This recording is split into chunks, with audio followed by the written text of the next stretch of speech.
And we'll start with our Pledge of Allegiance, followed by a moment of silence. Pledge allegiance to the flag of the United States of America and to the republic for which it stands, one nation, under God, indivisible, with liberty and justice for all. Now for a moment of silence, please.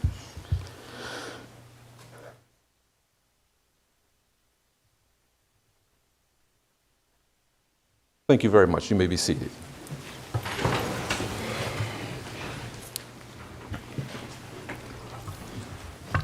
We'll now move to our public comments. And the entire public comment period is generally limited to, well, you know what? I don't have any cards, so therefore, we'll skip the rules of public comments. So we move right along, and we will go to the approval of the minutes from September the 16th, 2025. Can I get a motion? So moved. Second. Thank you very much. It's been moved and second. Any discussion? All in favor, please say aye. Aye. Thank you very much. Motion carried. Now we'll adopt tonight's agenda. Can I get a motion, please? So moved. Second. It's been moved and properly second. Any discussion? All in favor, please say aye. Aye. Thank you very much. Motion carried. Next on the agenda here is information items. We'll have first up Mr. Stanley from the Plainville Elementary Digital Emergence School quarterly updates.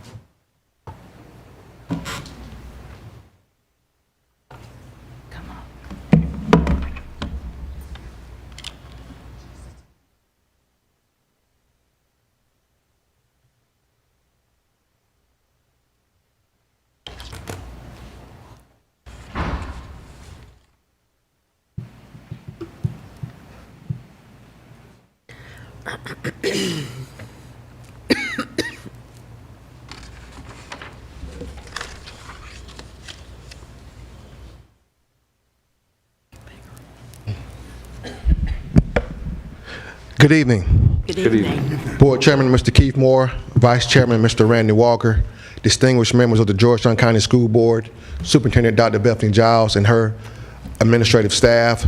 It's my pleasure to serve as the principal of Plantersville Digital Emergence School, and I am honored to provide you with the update on our school's continuous improvement plan.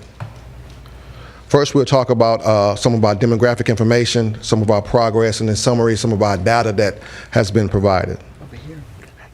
As of now, of our total enrollment, as of 10/1/25, 1st of October, we have 77 total students. We still continue to be one of the smallest schools in the Georgetown County School District. As you can see, we have our male, female, our ethnicity, free and reduced lunch, and our disabled population. Also, we have our links for our last year's school report card, climate survey, and our beginning of the year SWOT analysis. To ensure Plantersville Elementary Digital Emergence School instructional practices are aligned with research-based standards-driven best practice, we are conducting fidelity checks, increasing progress monitoring, and continuing evaluating current program implementation, usage, and alignment. Develop MTS team, monthly meetings, holding regular PLC meetings to design rigorous, engaging cross-disciplinary instruction, creating Tier 1 plans to identify and support at-risk students, bi-weekly progress, tracking attendance, administered already growth monitoring, ongoing professional development, literacy, math, and technology. I'll kind of just sum this up. Schedule time for teachers to review data and guide instruction. So you can see we're still doing a lot of things that we said that we were going to do last year that we're implementing again this year. A little bit of a data snapshot of our already data from fall to spring. When you look at that type of data, what you want to do is increase your green and decrease your red. In the beginning of the fall, we had a percentage of approximately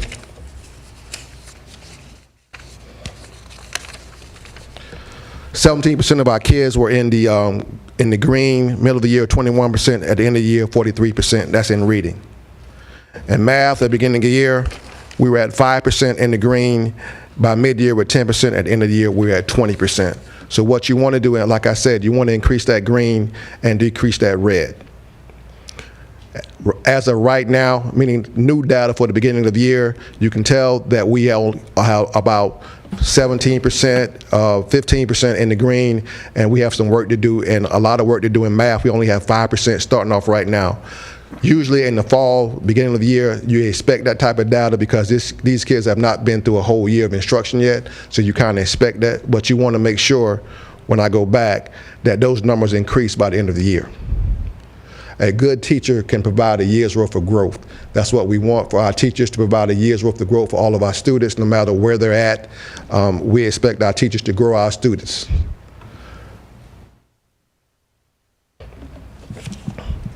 I will say that we were happy with our already data, that our growth has grown. We're not totally where we want to be, but I see that we're making progress, and I think that's important for our students, for our family, that we want to make sure that we provide opportunities for our children to improve their academic performance.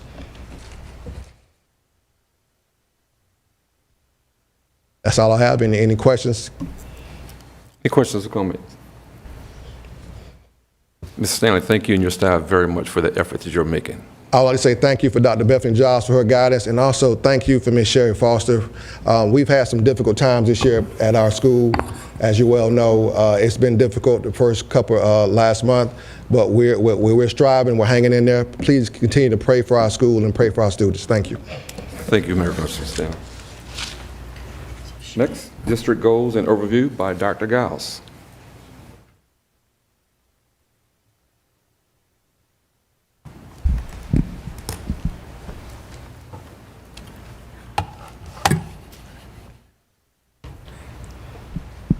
Thank you, Mr. Stanley. We'll address that a little further. I definitely need to make it through these goals presentations before we talk about Plantersville a little more. To Chairman Moore, Vice Chair Walker, members of the board, our district administration, as well as our Georgetown County School District family, good afternoon. 1 year ago, I stood at this podium to accept the charge of leading Team GCSD. Being named the superintendent of my home school district, Georgetown County School District, will forever be a moment that is cherished in my heart. My life has truly been a full circle, and it's my honor again to serve my community.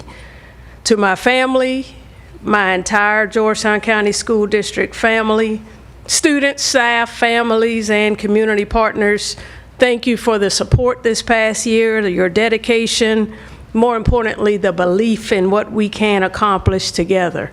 I'm filled with gratitude for all that Team GCSD has accomplished, and we will share that with you. The work continues. Our future is bright. When I was asked last year, I shared that my word would be bold, B-O-L-D. I stand boldly in leadership, but more importantly, I stand boldly in service to Team GCSD. I believe in our team, and most importantly, I believe in our students. Serving as an extension of our board and our community as superintendent, bold leadership is my compass guiding our district towards success. We're well on the way towards achieving our goals of our strategic plan. Certainly, we recognize we are not there yet. I stress, we are not there yet, but boldly I stand barring obstacles, confronting challenges, celebrating accomplishments, and acknowledging areas that we need to improve upon. We're excited about the strides we are making.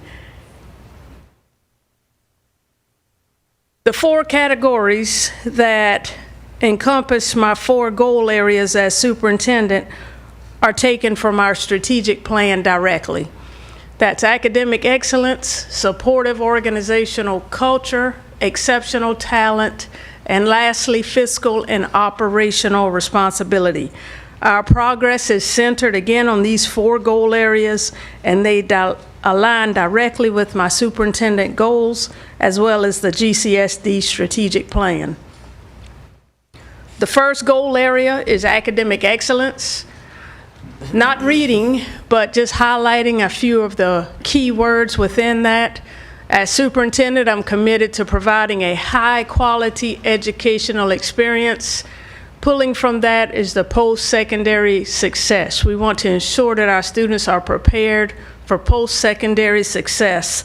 And the three words that you will hear me discuss are being enrolled, being enlisted, or being employed, the triple E's. Within this academic excellence bucket, you will find evidence, and this is again for board members, you will find evidence of strides we've made, accomplishments we've made in the area of strengthening academic excellence and instructional support. This year, the academics team conducted classroom learning walks to observe instruction and guide district-wide professional learning and coaching. This was grounded in the research of HADI, which is visible learning, ensuring that we're seeing what we need to see in order to make the academic gains possible. Partnering with iLeader consultants, we engaged in what are termed SWOT analyses. A SWOT stands for strengths, weaknesses, opportunities, and threats that we see that will hinder academic performance or academic excellence. We expanded content recovery and academic remediation opportunities, ensuring students could relearn as well as master unfinished learning through after-school and summer programs. Through LETRS, L-E-T-R-S, training and the rollout of new ELA, English Language Arts standards, teachers and administrators align the science of reading with curriculum expectations, reflecting our shared commitment to high-quality instruction. And the last bullet point, completed improvements of GCSD's assessment system. Finally, we redefined our approach to assessment. Oftentimes, a test is seen as a measure of instruction, but we have been working towards ensuring that our assessments are for instruction. They inform what we are to do instructionally so that our students will be successful. The next piece of that is broadening academic and career opportunities. Within this bucket, you will find that we worked with Horry Georgetown Technical College. We launched a cybersecurity pathway for the start of this year. Through Tidelands Health Scholars, or Tidelands Health, we introduced the Tidelands Health Scholars Program. Students now have a direct route into healthcare careers, combining coursework, certification, and I most importantly add that they have the opportunity for a job right into the program. So we are encouraging our scholars to participate as juniors and seniors. The Black River Education Initiative was launched. We do recognize that we have work to do still to continue to move that forward, but we're excited for what this education initiative will do for not only Andrews High, but the surrounding areas to provide students with opportunities through the use of the Black River. We were also awarded the Gear Up grant. Gear Up is a grant through USC. It expands college readiness, support, and increasing graduation, as well as post-secondary success rates. The bottom portion shares that we improved access to high-quality instruction and services. We strengthened intervention supports, and we also conducted a comprehensive review of our special services program. Within that review, we ensured efficiency as well as equity for every learner. We are working towards the benchmarks that were added in that from our consultant, so we look to see more out of our special services department. Growing the green. Green stands for grades, expectations, and engagement. We've used that motto to grow within our classrooms, and our teachers and administrators have really honed in on ensuring that our students not only have good grades, but they're engaged and they're meeting our expectations for success. The next goal area is supportive organizational structure. Within this, as superintendent, I'm committed to maintaining a safe, healthy, as well as welcoming environment for students, staff, and visitors. Within this bucket of evidence, you will find that we've strengthened safety as well as security measures. I highlight that you've been very impactful on this effort, and you've joined in on much of these efforts that are highlighted here. Thank you for your support of that. We strengthen our focus on safety and student well-being. We develop visitor guidelines to create a balance between welcoming families and maintaining secure environments. A major highlight was the launch of our Be Vape Free initiative. This targeted 5 areas: policy and procedures, education and awareness, prevention and intervention, monitoring and enforcement, and finally, family and community engagement. A committee dedicated specifically to creating lessons and modules for our students was comprised, and we added a special component where we have student athletes are mandatory to participate in a module, in a lesson, to ensure that they receive the awareness and they're encouraged with healthy choices, as we know that athletes can have a higher risk of injury or consequences as a result of vaping. We also applied the same collaborative approach to anti-bullying efforts. You've been impactful for that, and we thank you as well. After listening to student voices, reviewing data, and again, your feedback, we formed a committee, and we've introduced and strengthened our district policies, practices related to bullying, intimidation, and harassment, ensuring that students feel safe, respected, and supported. Even more, our community feels heard. Our parents, when they call, they are responded to immediately through our district administrator, as well as reinforcement of the investigative process at the school level. Lastly, we also have operational walkthrough checks. During these walkthroughs, we're reviewing facilities, increasing monitoring in high traffic areas, and ensuring all staff are trained in safe protocols and drills. The next piece probably was the highlight of the year, so you will have more evidence, or most of the evidence within this, but the key is having a positive, welcoming school environment. Within the climate this year, we focused on cultivating Team GCSD. Visibility, accessibility, a bold commitment to building opportunities for limitless dreams. We engage students, staff, and the community through open dialogue, through connection, hosting community conversation, superintendent advisory councils, and probably my most fun experience was Free Throw Fridays, while maintaining a strong presence at schools and community events. Our Team GCSD brand was made. Throughout the year, we focused on the inspiration of our Olympian, our world champion, the fastest woman in the world, that's a Carvers Bay graduate. Miss Melissa Jefferson Wooden was the inspiration for the Team GCSD motto, as well as our logo. So we continue to embrace the spirit of teamwork, perseverance, and unity across the district. To strengthen collaboration, our executive leadership team, who's here, participated in book studies, Teamwork 101, Practice Perfect. Oftentimes, we hear the theme that practice makes perfect. However, practice only makes permanent. So our goal is to ensure that our practices are done correctly so that they become permanently correct. We also expanded our crisis care team. Sadly, we had several incidents where we lost staff members, we lost students, but through all of that, we gained momentum in building our Team GCSD and rallying around each other. This was through our crisis care team, and we thank them for providing grief counseling, mental health services, and community partnerships. Training was provided, and we will continue with that training to our clergymen.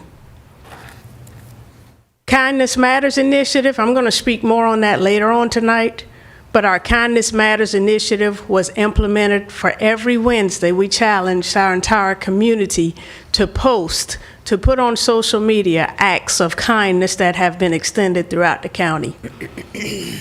Finally, we ended the year with our first ever of the year gala. What a celebration it was honoring teachers, staff members, administrators, and bus drivers, truly capturing the pride and spirit of Team GCSD. Exceptional talent. This one, oftentimes you see it as being encompassed within the Human Resources Department, but it's not just human resources. It takes every member of our team to commit to ensuring that we're recruiting, retaining, and developing highly effective workforce to support our student success. This began with a realignment and reconsideration of responsibilities of our district staff as I've listened to the charge to ensure that we are spending wisely. We did shift responsibilities of district staff members and opted not to rehire some positions. We also adjusted special services staffing. Some of that funds went to supporting the need for extra classes, extra programs in special services. Supported the growth of all employees.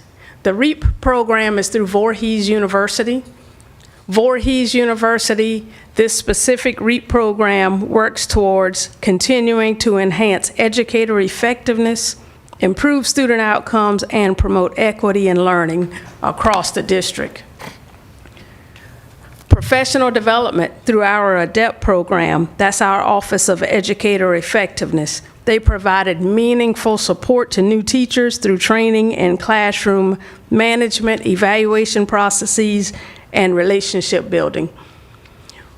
We also began training on the Orton-Gillingham training. That goes specifically for teaching students that have struggles or challenges with dyslexia. Administration, we've worked closely with our principals as well as assistant principals and district administration on building instructional leadership capacity. Lastly, thanks to your vote, we were able to acknowledge our staff with a bonus, a Team GCSD bonus. Our last bucket that we look at, fiscal and operational responsibility. As superintendent, I'm committed to using district resources efficiently to enhance the learning environment and ensure long-term financial sustainability. This year, we reviewed and updated the capital projects plan. Again, that's still a work in progress, but we have improved the record-keeping aspect of receiving capital projects requests from our schools. We also converted our electronic facility checklist specifically for athletics. That's now in the Vector system so that our schools are completing it weekly, and we ensure that our facilities athletically are prepared for competition. We've organized monthly reports for more efficient accountability. That includes campus maintenance and required financial submissions. Lastly, a lot of work was spent into enhancing our vendor guidelines and updating our policies. Much of this goes for the food trucks and different vendors who are visiting our campuses. We do not want to block that, but we enhanced our policies to make sure we're governing accordingly.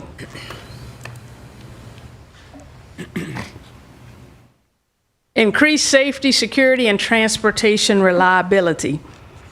Within this, in our weekly collaborative meetings between Business Services, Operations Department, we worked on new record-keeping and tracking systems for capital projects. Again, as I stated, we've conducted a comprehensive review of existing safety practices and protocols. Again, that is thanks to your guidance, your leadership as an extension of you. We did provide the numbering system on all doors, exit, as well as entrance. We've provided safer and more efficient GCSD transportation. We have a new minibus. The purpose of that bus is to ensure that when we do not have a driver available, a bus driver available, a coach, a staff member who at least has their DOT license, they can participate by driving the minibus. It does not have the same CDL requirements.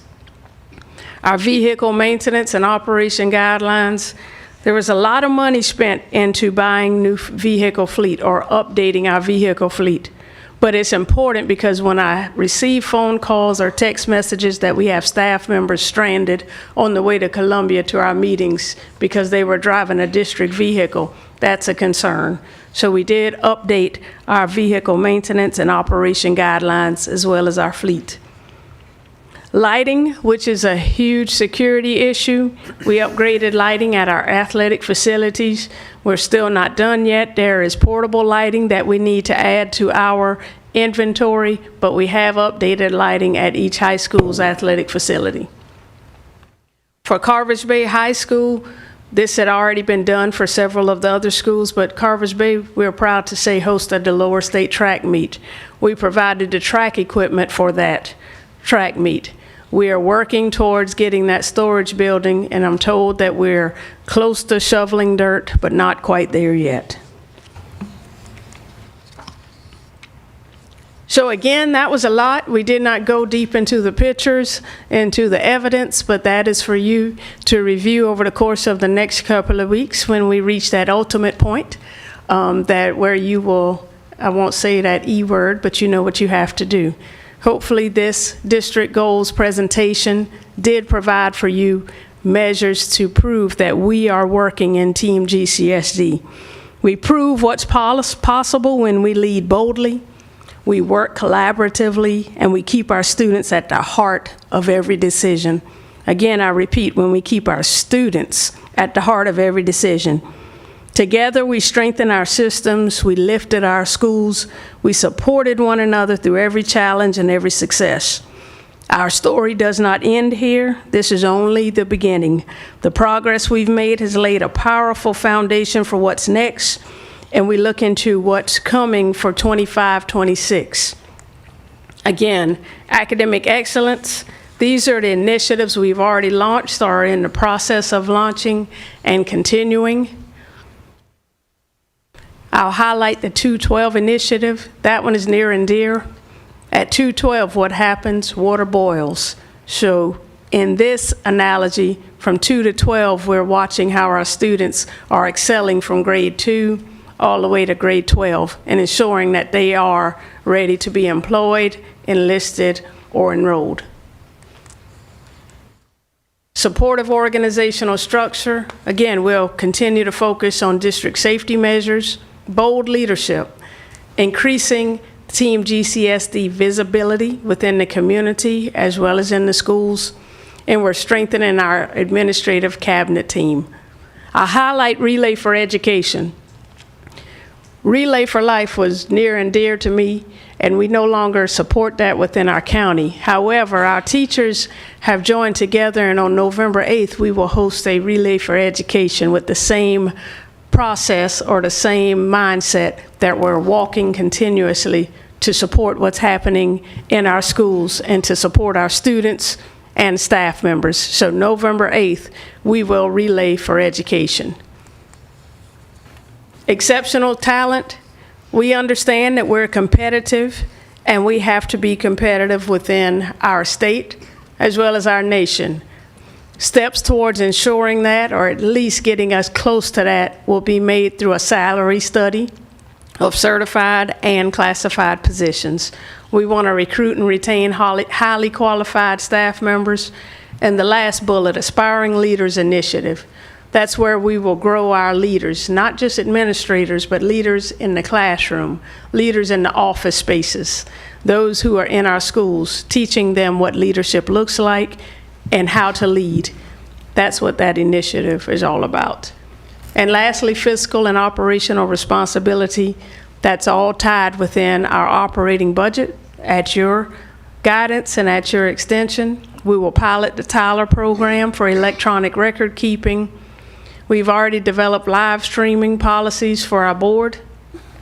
And further review, we'll discuss soon the GCSD travel guidelines and procedures. Again, as I said, this is all about Team GCSD.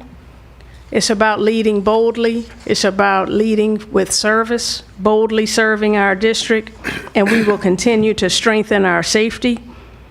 We will continue to work towards academic achievement, fiscal and operational responsibility, but more importantly, supporting the commitment to balance and purpose of our district. Are there any questions? Any questions, comments? Dr. Gauss, I'd just like to commend you on the work that you've done, and want you to know that some key words that I was writing down as you were speaking: unity, support, and practice. Here's my theory behind practice, because we're never going to be perfect. Correct. None of us will ever be perfect. But if we keep practicing, supporting, and with unity, we can all get better together. So if you're successful, we all will be successful. Thank you very much. Thank you. Absolutely. Thank you. Okay, next up, bond sale presentation by Ms. Lisa Johnson. And she'll always as well do our millage setting report as well.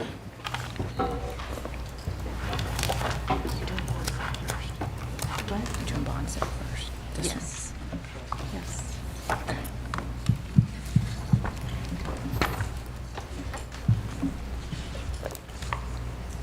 Chairman Moore, board members, and Dr. Giles. It's a pleasure tonight to present the summary of the recent very successful bond sale that the district had. We, on page 2, if you look at that, bonds were sold through the South Carolina Association of Governmental Organizations, or SCAGO.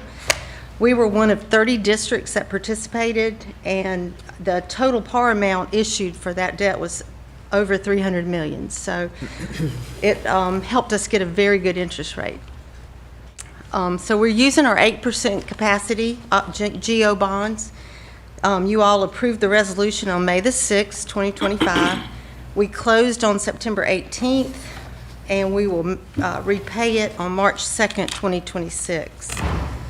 On page 3, just to also help get us a very good interest rate is our district credit rating. Moody's maintained our debt issuer rating, which is similar to our person's FICO score credit rating, of capital A, A3 in June 2025, which signifies a high-quality, very low-risk debt, very little chance of not being repaid. The rating was maintained despite the International Paper Company's closing and reflects the district's strong financial management, satisfactory financial reserves, low debt burden, and helps secure more favorable interest rates. On page 4, we deposited $23,714,453 into our capital projects fund.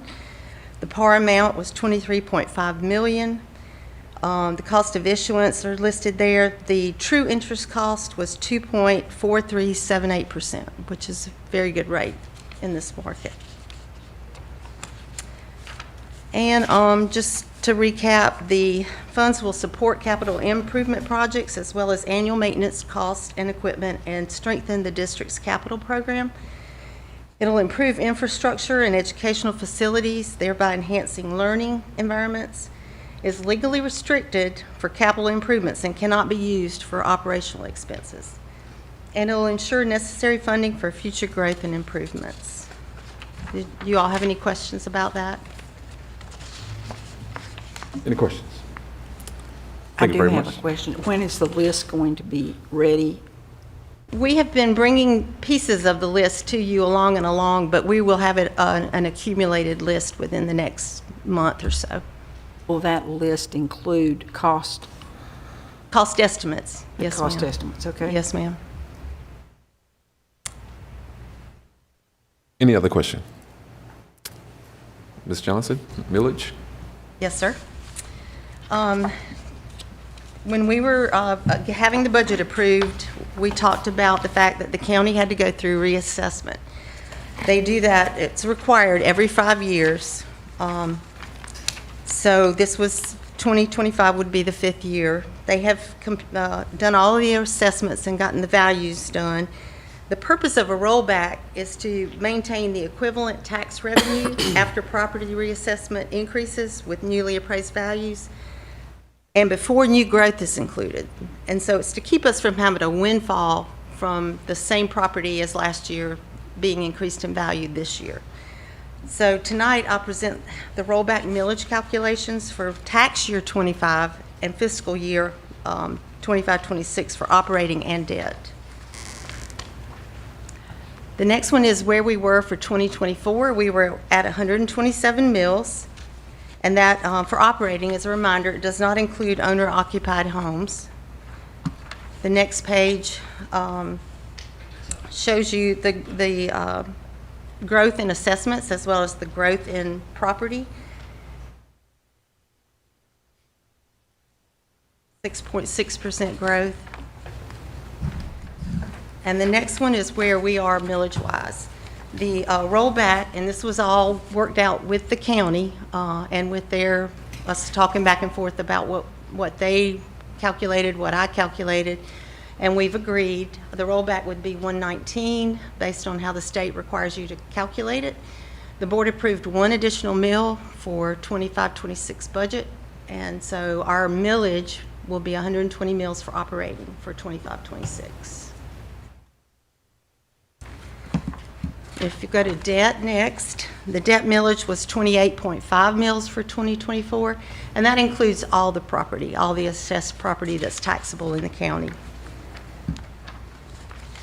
The 2025 assessment values are on the next page, and those are used to calculate.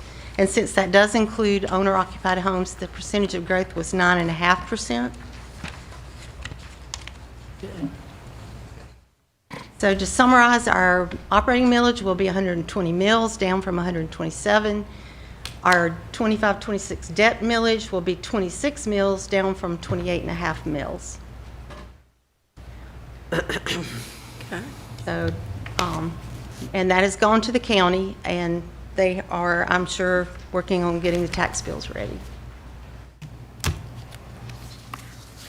And just in summary, the calculation that we have to do for rollback assumes 100% collection rate. Our actual operating collection rate was 95.53% and debt was 95.87%. So there is a very tiny possibility that we may have a shortfall, but we may also, because of appeals and uncollected taxes, but there's also a chance that we'll break even and be just fine. So we'll be looking at it monthly, and I'll keep you all informed. Any questions on millage? No, but I'd just like to remind everybody that taxes go beyond real estate taxes. It goes to our everything. It goes to boats, motors, cars, everything. And on those tax bills, you have funding and you have debt service on those bills. And I looked it up personally, and it averages, if I were to average from 57% down to around 40-something% on your houses, that we're paying, each taxpayer in Georgetown is paying approximately 50-something% of their tax bills to our system. Mm-hmm. From the debt service to the income. So we have to be very mindful of how every dollar is spent, because we're asking that. Any other question or comment? Ms. Johnson, thank you very much. Thank you.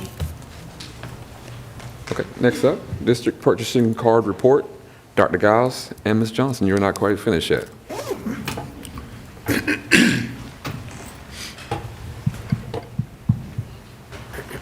Again, Chairman Moore, Vice Chair Walker, board members, district administration, and GCSD family. Ms. Johnson, we do take to heart what you said, and this ties directly into the fact that we are being mindful of every penny, every dollar that we spend. But as I said within my goals presentation, we put the heart, our students, and we want to provide the best opportunities for our students, being fiscally responsible and transparent at the same time. This presentation is intended to provide an overview of how we are being transparent, how we can improve those practices, as well as being fiscally responsible and accountable for each of those dollars and cents that we just talked about. We also hope to highlight internal controls reporting and oversight that we have in place. Most importantly, we want to ensure that you have clarity as board members, as public, that you have clarity in our practices and how we use our procurement cards, more commonly known as our P cards, how we are using them, and how that supports operational efficiency, and moreover, know that our continued efforts are integral to maintain fiscal integrity and collaboration with public trust. Ms. Johnson is going to speak more in depth as far as the overview of the procurement card, the internal controls and various aspects of the P card program, and then I'll wrap it up with what we're doing as a result. Ms. Johnson. Thank you, Dr. Giles. I'm going to start with an overview of the procurement card program, or P card, if you don't mind. I'll shorten it up and say P card. First, I'd like to talk to you about the purpose and the impact of P cards. P cards streamline purchasing and increase operational efficiency. They allow for cost-efficient alternative method for purchasing smaller dollar supplies without the lengthy purchase order process required for most purchases over $2,500. It enables timely procurement of resources needed to support instructional programs, operations, and district programs. It reduces administrative costs by reducing the workload and processing costs. It reduces processing costs by reducing the number of checks written.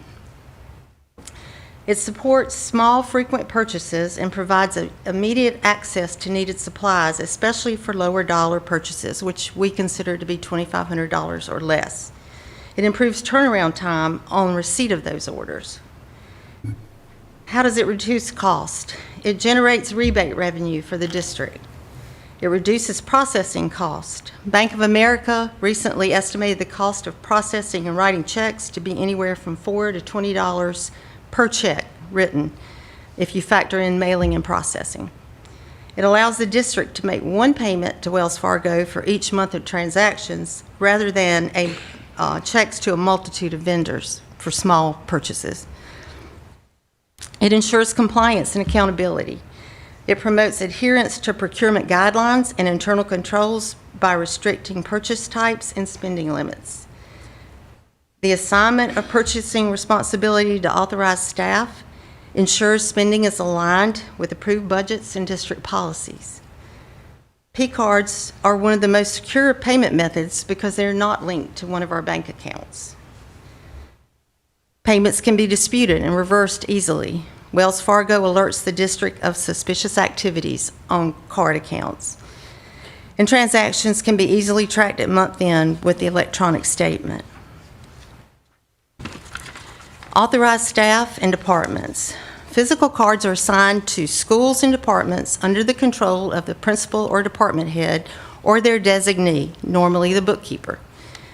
School cards may be signed out from that bookkeeper and returned after an approved purchase is made. All card users must sign the GCSD procurement card agreement, acknowledging that they understand the procedures outlined in the procurement card manual. The types of purchases that are allowed, first of all, they can only be used for approved district purchases. They can be used for online orders on secure websites, classroom and instructional supplies, media center materials, books and supplies, software and licensing and apps that have been approved by the district's IT department, technology accessories such as cables, adapters, keyboards, maintenance and repair supplies for facilities, safety and emergency response supplies. Student activity expenses make up a great deal of our P-card activity, and those expenses could include approved field trip fees, athletic team or other team and club supplies, and staff activity funds and supplies. Telephone and cable invoices are normally paid on the P-card. Approved conference registrations, airfare, hotel, and professional development materials. And federal grants and other special revenue expenses with pre-approved written approval by that grant administrator. The purchases strictly prohibited are, there are no personal purchases under any circumstances. No purchases should be shipped to a home or an alternate address rather than a valid district location. Equipment or furniture that's not pre-approved. Cash advances, professional services or labor payments, gift card, gift certificates, prepaid cards, or any cash equivalent. Alcohol, tobacco, firearms, or restricted substances. Donations or charitable contributions. Travel expenses without prior approval. Employee meals while traveling. No computer hardware or printers unless it's purchased by IT department. No personal entertainment expenses, and fuel repairs and maintenance of district vehicles is not allowed on the P card. So how does the purchase move through the approval hierarchy? First, the principal or department head or their approved designee authorizes the use of the P card. The bookkeeper assigns a general ledger account number, which we have thousands of account numbers all across our different funds, that they assign that account number to that purchase and verify that it is an allowable expense and that funds are available for that purchase. The purchase is made, the payment is charged to the P card, and a detailed transaction receipt is required to be received by the bookkeeper. The bookkeeper enters and verifies all the information on the P card log. The principal or department head reviews all charges. The principal or department head assigns the bookkeeper normally to reconcile the P card statement monthly to the monthly transaction log. The bookkeeper prepares the P card packet, we call it, with the general ledger account codes on where to charge the expenses, with the complete P card transaction log and all receipts and documentation related to the transactions. The principal or department head reviews and approves with signatures the account codes and P card transaction log. The bookkeeper submits that packet to the P card administrator in procurement. The grant administrator, for those account numbers that are within our grants, have to approve those purchases and sign off on those. Equipment purchases are reviewed and approved by our fixed assets person. Packets are also approved by the deputy superintendent, the superintendent, or the executive director for academics. They are reviewed and signed off on at that point by the P card administrator that everything is there that we should need, and then finally signed off on by the CFO, myself. The spending thresholds, $2,500 threshold includes shipping and applicable taxes. Splitting a single transaction into several transactions by a single cardholder to avoid the prescribed $2,500 spending limit is specifically forbidden. There may be purchases on the same date to the same vendor, but by different cardholders that may give the appearance of split transactions, but each transaction is distinct and properly authorized. A temporary limit increase may be approved by me if the P card administrator has verified that all approvals are in place and all documentation is presented at the time of the request. Once the purchase is made, the purchase limit is reduced back to the $2,500. Internal controls. The P card enables timely procurement of resources needed to support instructional programs, operations, and district goals.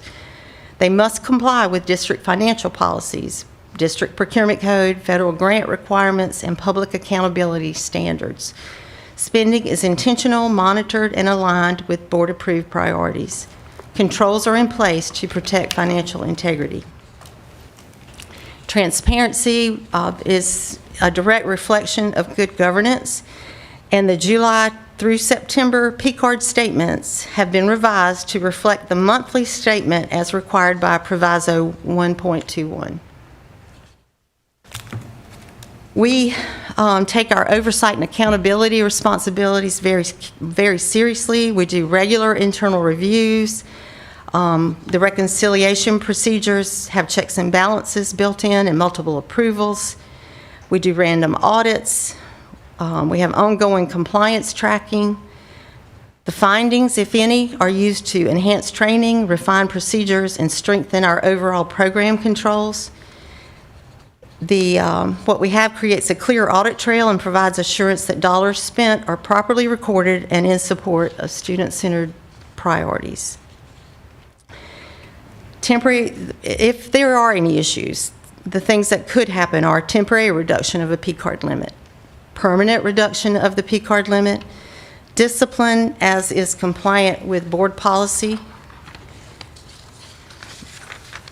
misuse of the P-card may require ratification of the procurement as per our current procurement code, and card suspension or revocation for misuse or noncompliance is always a possibility as well. Finally, use of the P-card is a privilege, not a right. It is a tool for efficiency and accountability and not for convenience. I can answer any questions. Yes. Do we have a limit on each card? $2,500. No. And I'll take this to, I have been doing my own research, and I've checked with other school districts. And the $2,500 is fine, but what they do is put a cap on every card every month. Oh, we have that. So what, I couldn't find that on the procurement site.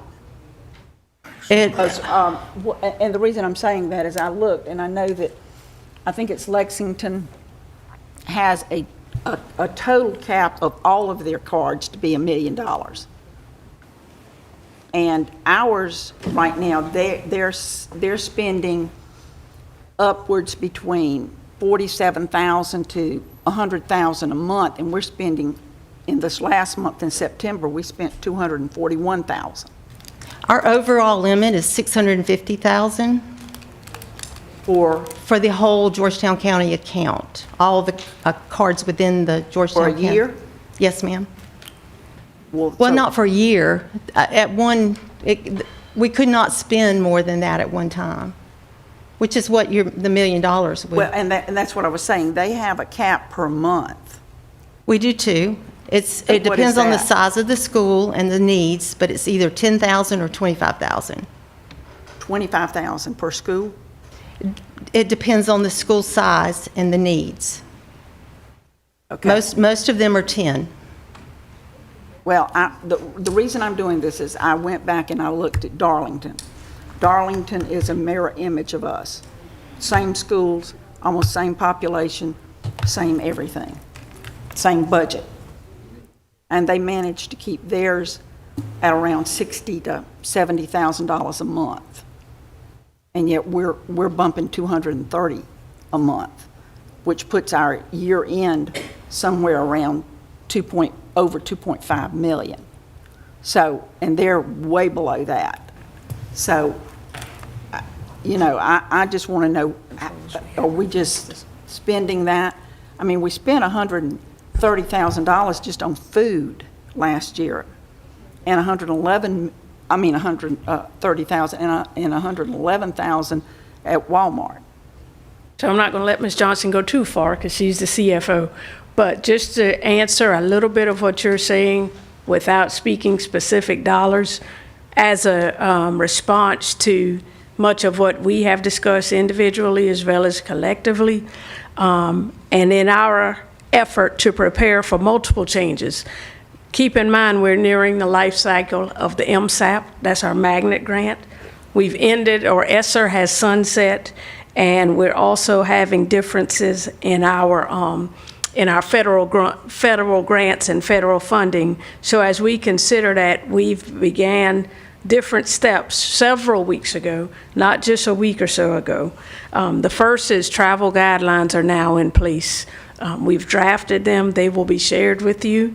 These guidelines outline procedures for requesting travel, as well as professional learning experiences and attending conferences. So we're hoping that we'll be more mindful. It's not that we want to limit what our teachers and our staff members are able to do, but we want to be more cognizant of the spending that we have.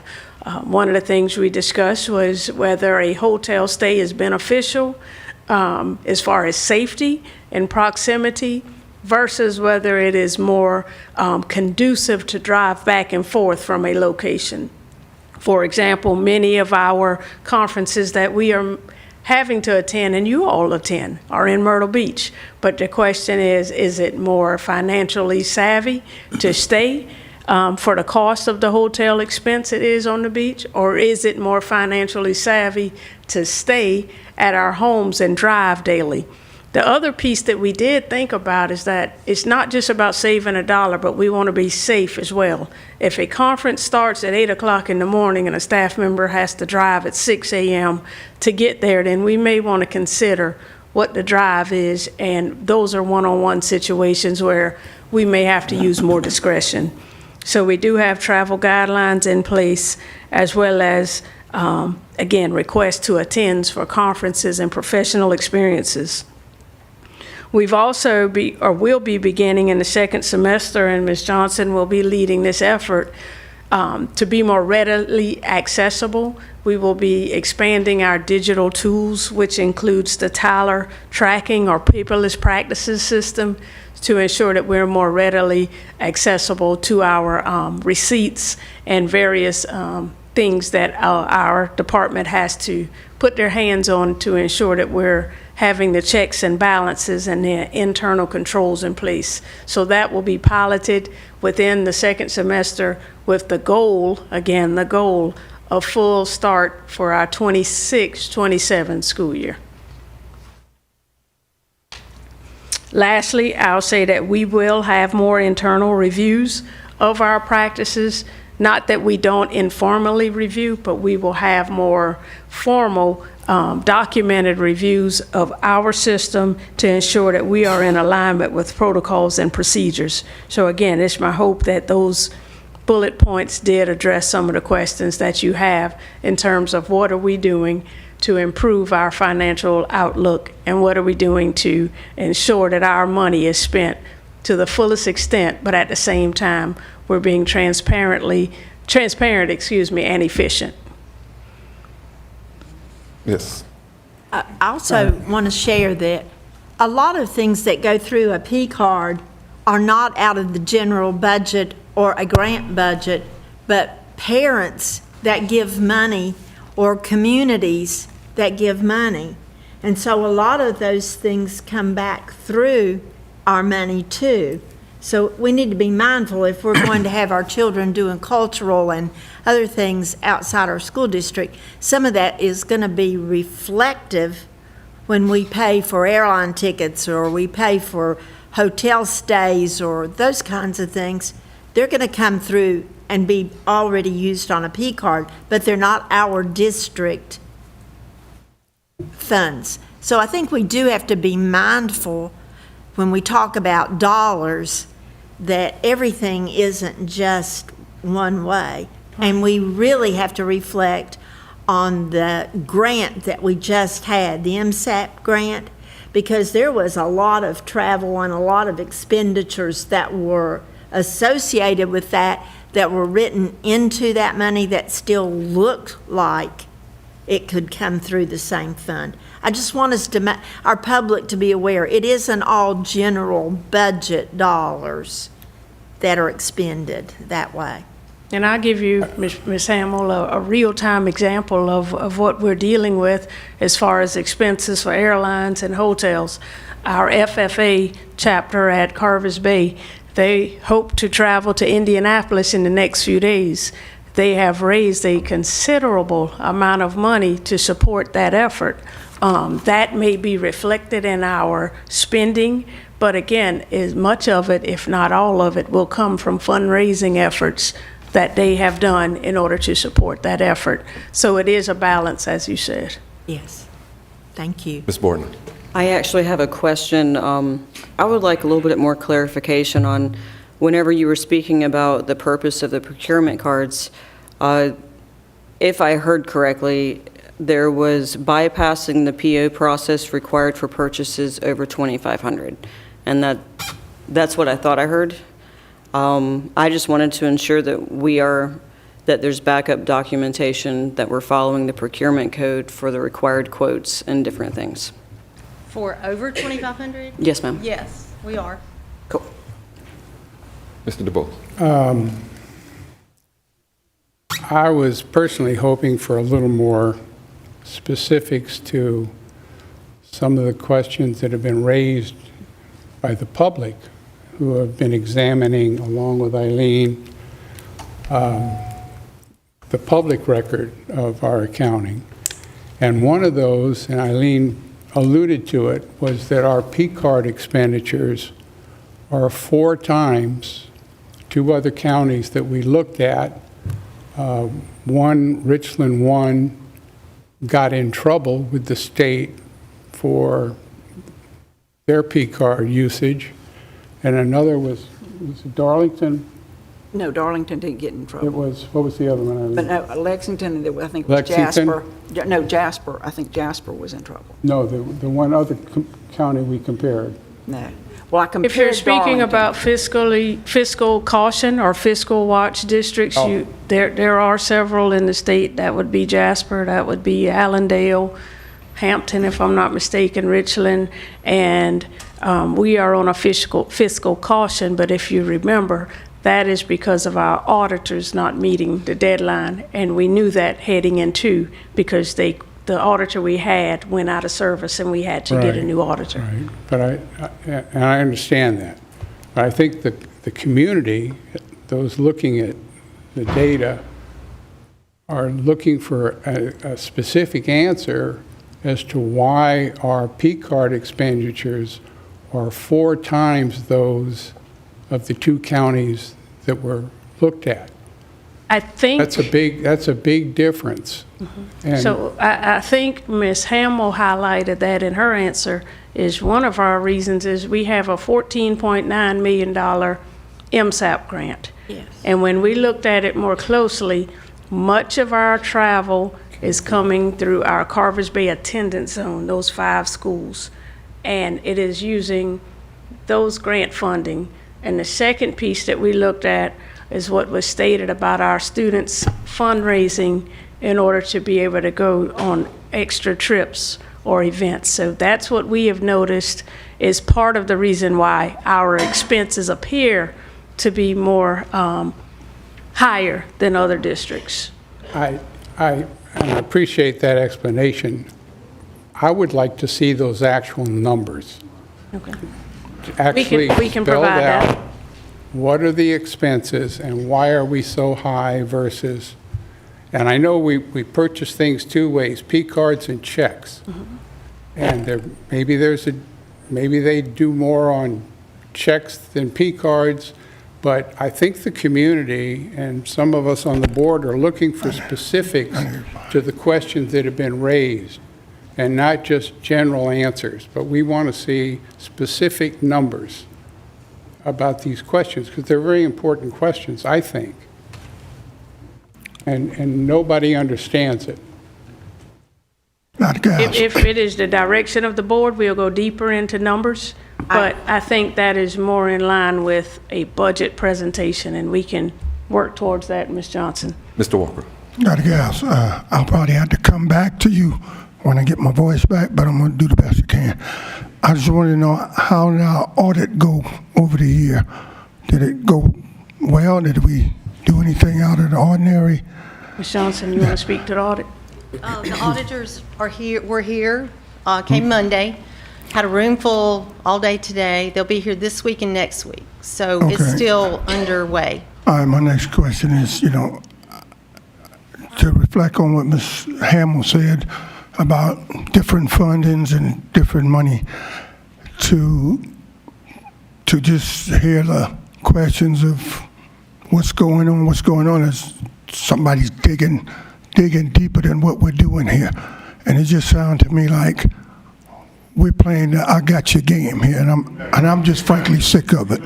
I'm frankly sick of it. So anyway, that's why I am with it. Sick of it. Jared. Dr. Giles, I just wanted to see if maybe you might be able to give us a little more information about the pilot program, how that's going to be implemented, whether it's kind of in tangent with what we're doing currently, or is it certain targeted schools, or how that's Speak supposed to on be Tyler. implemented? Yes, sir. Our plan is, we have the P-card module in our software. Wells Fargo has everything electronic and digital as well. We got to get the two of them talking. We've got to have some training. And then our pilot idea was to take some of our schools that are bookkeepers are veterans and have done a really good job, start them out on the program, work the bugs out, and then roll it out to everybody. Okay. That answer?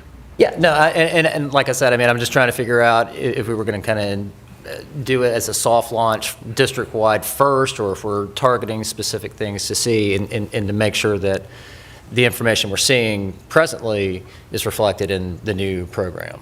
Right. I think the program, what it's going to do is just make the ease of pulling data and pulling reports. It's not so much that it's going to reflect answers to questions, but it will make the efficiency to be able to do internal controls, checks and balances, and to ensure that the questions of what is happening with the money, we can pull the reports more easily. Right. Than right now, it takes hours for our one staff member that's over procurement paperwork to pull all the records for each receipt, each transaction. Okay. Yeah, Mr. Chairman, I got a couple Yes, sir. comments and questions. Number one, I've had a P card in my wallet for 40 years. 31 of those years was a P card for government, so I'm very familiar with P cards. P cards is something that you got to watch. It can definitely get out of control. One of the questions that I had for Ms. Johnson is she said that the cards are checked out. In other words, an employee of the district, do they go to their supervisor who has the card in their desk? That employee says, Mr. or Miss Supervisor, I need the card to go purchase something. Is that sort of what we're doing now?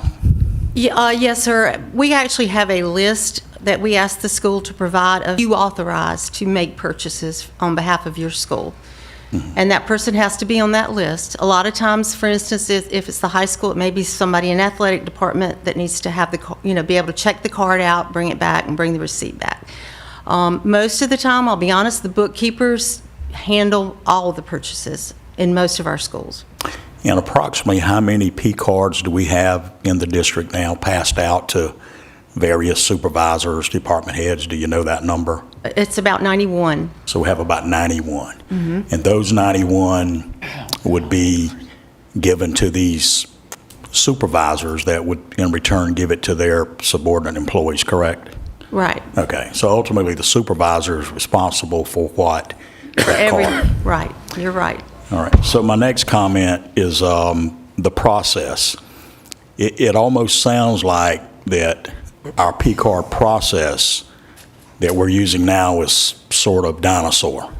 Maybe stapling the receipt to a card, putting it in a file.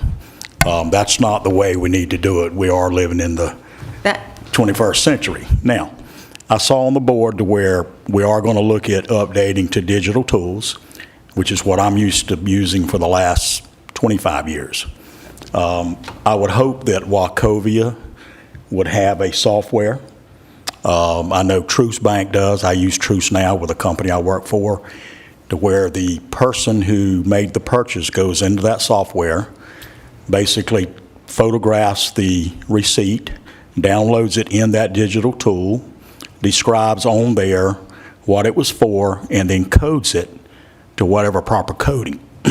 I would hope we can get there one day, because I think that's going to, Dr. Giles, take a lot of work out of, and suspicion, or whatever we want to call it, that everybody is following the rules. So is that sort of where we're headed, into the digital end of processing these cards? Wells Fargo does have that software that you're speaking of. I figured they did. We have, our Tyler ERP system has the P-card module. We're going to have to work between the two and have them integrated. How are they going to work together? The $2,500 limit, the $2,500, is that a limit per P card carrier, or is that a limit on purchase?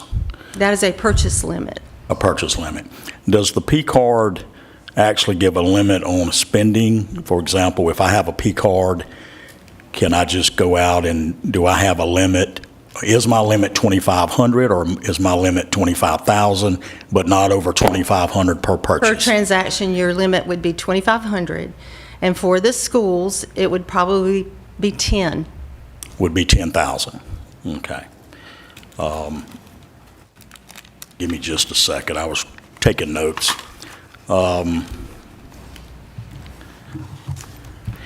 As far as audits, we do our own audits, in-house audits, We do checks, and yes, checks and balances. right. Okay. Pulling samples, reviewing all the paperwork, yes. Okay. So besides Wachovia, any suspicious charges would be checked by us. For example, if I use a P card to go to Wendy's and my order was $9.53, is somebody going to question that purchase? If Because it we have a looks- lot of those. If it looks suspicious, Yeah. then yes, we will question it. And I have actually done several this week and had to ask for, additional details, because sometimes they don't put enough description. So I think going digital, just a little more accountability, y'all, will help. Because I'm here to tell you, P cards can get out of control. I remember working for government 31 years. They got out of control. So we really gotta be careful and good stewards on how we spend everybody's tax dollars. I agree. Obviously, P cards are not given out to our employees to go buy Wendy's for lunch. But I think that's happened. So we need to really watch, not by just audit from an outside source. We need to internally really watch these expenditures. And I think whenever we go digital, I think that's going to put a little more eyes and accountability on where P cards can be spent, and who's watching it, because obviously it's now digital and not just sitting in a file cabinet.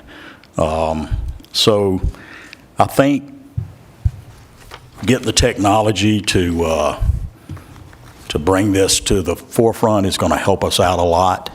I think it'll go a long way for accountability and also record keeping. So that's pretty much all the comments I had. I think the digital world is going to help us, Dr. Giles, honestly. I think it applies a little more accountability to our employees on what they can and cannot spend. Obviously, we've had some publicity in the newspaper about our P card system, and we want to be very transparent, Mr. Chairman, on where these P cards are being spent. I don't think that our P card system is broken. I think it's a little bent, okay? I don't think it's broken, but I think it's a little bent. So thank you for the things that we're going to do in the future to improve and make it better. Ms. Borden, I have one more comment. That being said, you said we have 99 P cards. 91. 91, well, it's 99. These other districts have 30.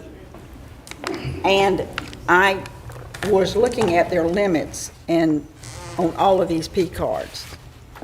And as I looked at the limits, none of them got over $10,000 on any one P card.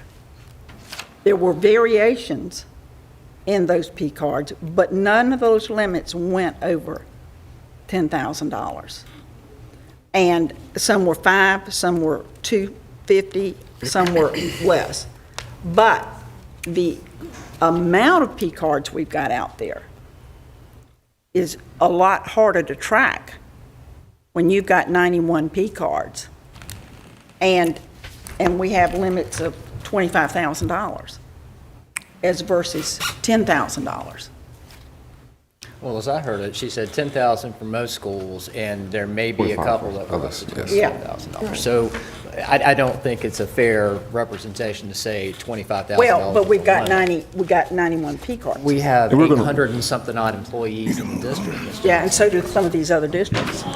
and we're gonna have two more comments, and then we're gonna move along, because it's certainly going in a direction where it sounds like we might need to have a special call meeting to do further. But Ms. Patty and then Ms. Fallon, and then we're gonna move forward. I'd like to say, that I think we're missing something here. There are internal controls with every P card purchase. And there might be a number of cards, but you had to have a specific card and a specific number that was going to be assigned to by the person that gave you the card. And then you had to bring the receipt back with that purchase that met that specific item.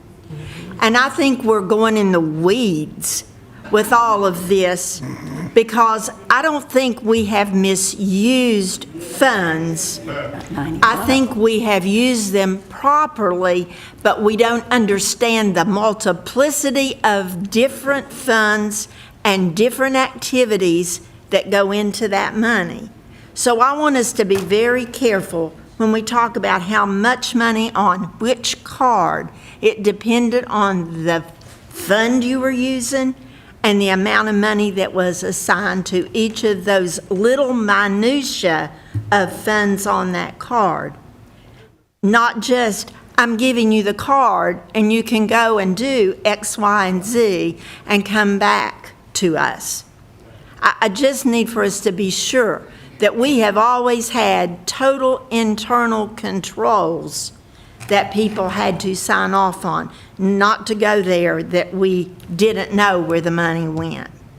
I just want to be confident.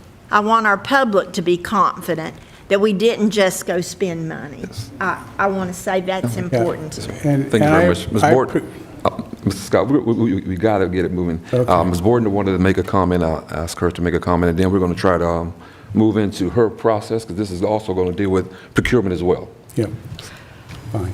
I would just like to say, I came to you several months back, and we discussed it, and I think everything that really boils down to it is what we talked about then, which was becoming more modern.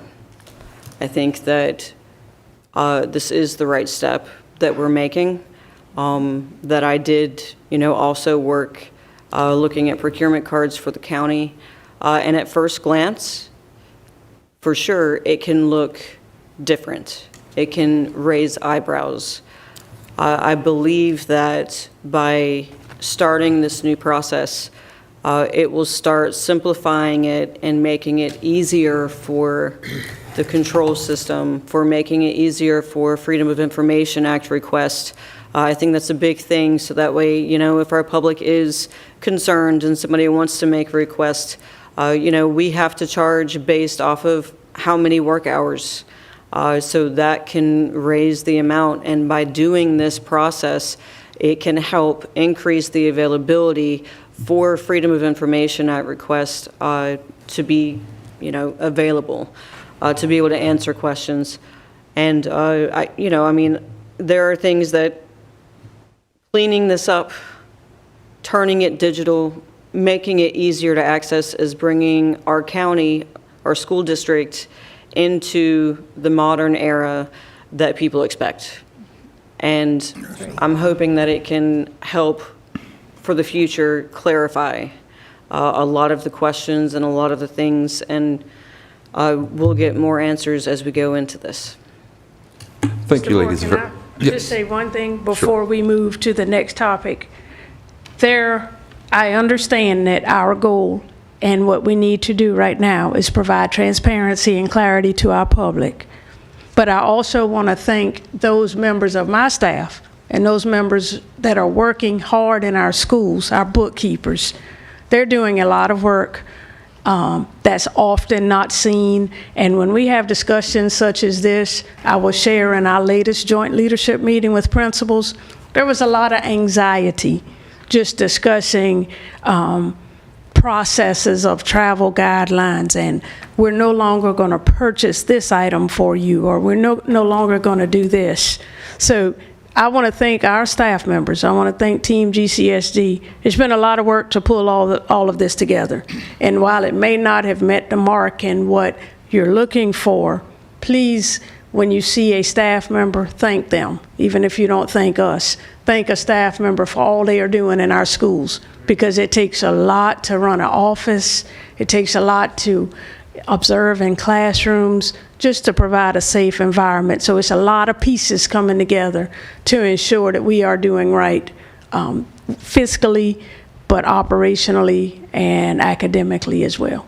So thank you. Thank you very much. And just before I turn this over to Ms. Bordner, who's going to do the Georgetown County School District Procurement Code, I know you see my name there, but she's going to do that presentation. It's been a lot of discussion her and I have had, and she has brought some things to my attention. And she does have a background in procurement, so she'll have a better understanding than I will, so I've asked her to do that presentation. But Robert mentioned stories in the newspaper. I'd much rather see concerned citizen names in the newspaper versus a board member's name in the newspaper, because it is you and your staff that looks to us, and we should not go and question them publicly with our names in the newspaper on articles as such. Let us have these board meetings and have healthy discussions, so you'll know that it's not just a few members that are concerned about these things, but it's the board in its entirety. So at this time right here, I ask Ms. Fallon to please do that presentation on some other concerns that we do have about the P-card, because yes, this is something that we do take serious as a board, and it's not just a couple of us who are going to get things straight around here. Ms. Bordner. So I would like to ask if you would like me to go down and help scroll through the procurement code for anyone else who would like to see what we're looking at. I don't mind doing so. If you would like to do it that way, however you want to do it. Thank you. I'll go ahead and go. Okay, sounds great. Thank you. Ms. Keefe, can skip scroll through the floor. Yes, to pull it up now. Yeah, you got it. Ms. Borden, I was asking if You can scroll. okay. See, okay. Yes, sure. So I know it's unusual for me to be down here, but that way I can actually see, and also we can all make sure we are on the same page. So I've been looking into our procurement code and reading over it, and there were some things that I felt we really needed to, as a board, address. Thank you so much. Because it really is our responsibility to make sure that we're doing what we need to do and that we own up to our, our obligations. So as I went through this, I went through and read it several times, and there were some key things that I felt like it needed to be brought up today, because while we were on the topic of procurement, then we needed to go ahead and take the process to get started correcting our mistakes as a board. So the first one, and I will say this, it actually is a little difficult to sit here to talk to all of us together and admit that we have made mistakes. Yes. But I'm here to, hopefully as a board, let's set it right. The first one is underneath 10.1, which was the adoption. Now there's pages and pages and pages of this. But I would like to draw your attention to some of the main ones. The first one, I bring this up, 10.1 for the adoption.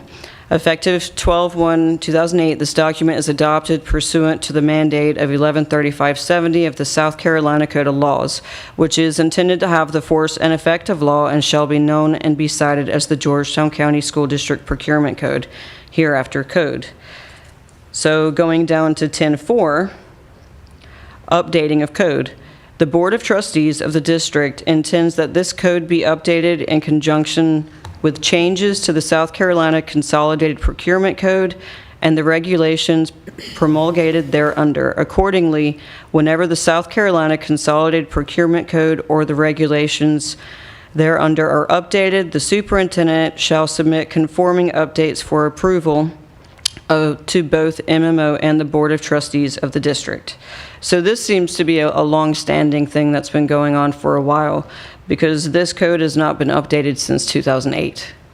And we have had several South Carolina procurement code updates. Now, if they are major or not, without going through the pages and pages, and I will be honest, I reached out to Mr. Ownby for a little bit of advice on this as well to make sure I read it correctly. There are pages and pages, and it could just be, most of it is verbiage. Some of our stuff may be outdated. But we just need to make sure that we have this reviewed, so that way we can ensure that our school district code is compliant with the state of South Carolina. So I would ask that the board look at asking our superintendent to basically start looking into this to see if there are any changes that we need to change to make sure that our code is updated. And then if we continue, we go down to 542. I'm not sure where that's at, to be completely honest. 42. It's way down there. Can I search in here and get down? There we go. Okay, so this is just for us to understand as a board what our responsibilities are. So operational procedures and oversight by the Board of Trustees. So essentially, we have our superintendent and our procurement officer make the decisions. They do all the internal controls, but it is, underneath 542, our oversight by the Board of Trustees. Basically, it's our responsibility to make sure that, we look over the policy, we make any changes that are presented to us by the superintendent, and also that the board, we should also be able to occasionally audit and monitor the implementation of its policies and the requirements of this code. So essentially, as a board, we need to make sure that we're keeping up to date and, doing our checks and balances as we need to. That is part of our responsibility as a board. And then what really struck me as shocking was the entire section of 4410.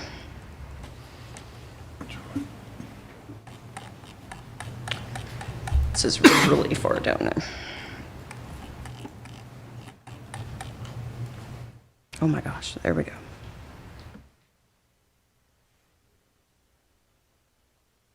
Did you say 4410? Yes, okay. So, It's on page 34. thank you. Thank you. I finally got there.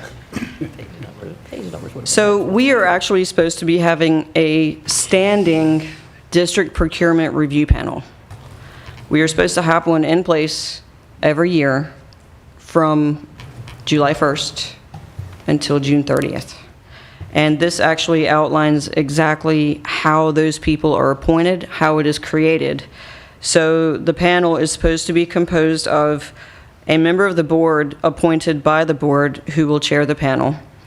They serve for one-year terms, which is July 1st through June 30th. And then 4 persons from the community who are well-respected representatives of several of the professions and businesses affected by this code, including but not limited to goods and services, information technology, construction, architecture, engineering, construction management, and land surveying. So this board, one of these persons will be appointed by the chair of the Board of Trustees, one by the vice chair, one by the superintendent, and one by the district's associate superintendent for finance and operations, in that order. These persons shall recuse themselves in any matter in which they have an actual or apparent conflict of interest. So the purpose of this board is to essentially be there to handle any disagreements concerning the procurement, any type of conflict with a contract or any type of objection to a procurement process. That way it is withstanding every year. It's there for in case it is needed. But we are actually supposed to have that in place, and we do not. So I would like to actually also have, Mr. Moore, if you could consider that we begin the process of establishing this review panel, because by not having this in place, we are in violation of our own code. So we need to begin the process of rectifying our mistake, and I ask that the board consider beginning the process with our next agenda. Do you all have any questions that I can try to answer? I don't have a question, but I do have one comment. One of the things that we discussed previously was the fuzziness of some of the different titles included. Many times in the procurement code that was adopted in 2008, it refers to the assistant superintendent for finance as one of the titles of the individuals involved. I know that we've gone through a couple of different iterations of changing the naming or titles of certain positions in the district. We might want to, while we're reviewing it, make sure that we update that as well. Additionally, one of the questions that we tried to resolve, and I don't know that we ever got fully to a resolution, and Mr. Moore, you're privy to that conversation as well, as specifically relating to the titles. I believe there is an individual in the district with the title of Chief Procurement Officer. However, we had some questions as to whether or not that individual would be the person, or if that falls to Ms. Johnson as the Chief Financial Officer as the individual with that ability. So just as we're going through this, I join in with Ms. Bordner just to say, while we're doing this, it might behoove us to go ahead and update the terminology reflecting the current positions and titles with respect to this part of the code.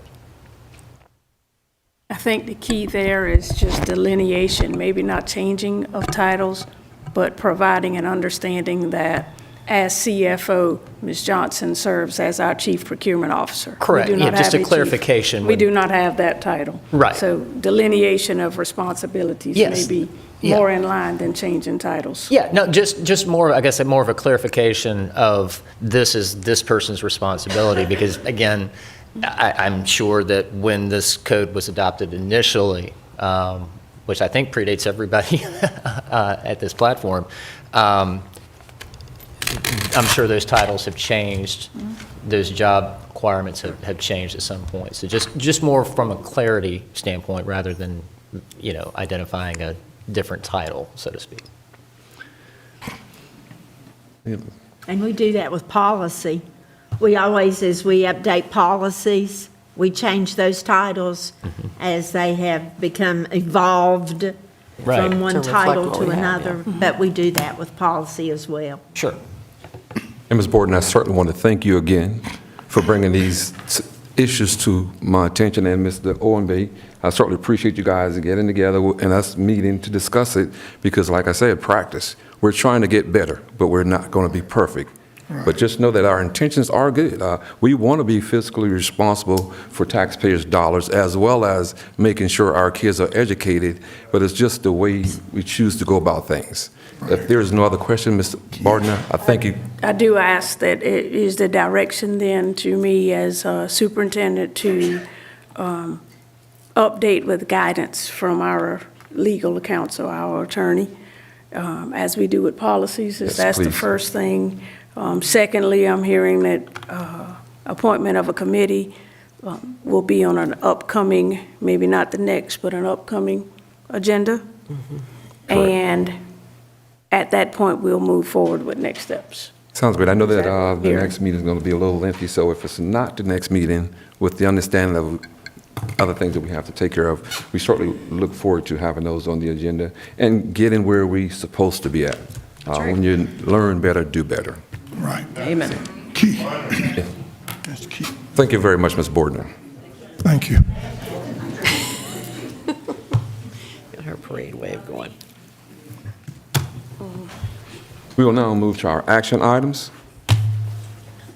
Can I get a motion to accept the personnel list as presented? So move. Second, please. Second. It's been moved and properly second. All in favor? Aye. Any opposers? Thank you very much. The motion carried.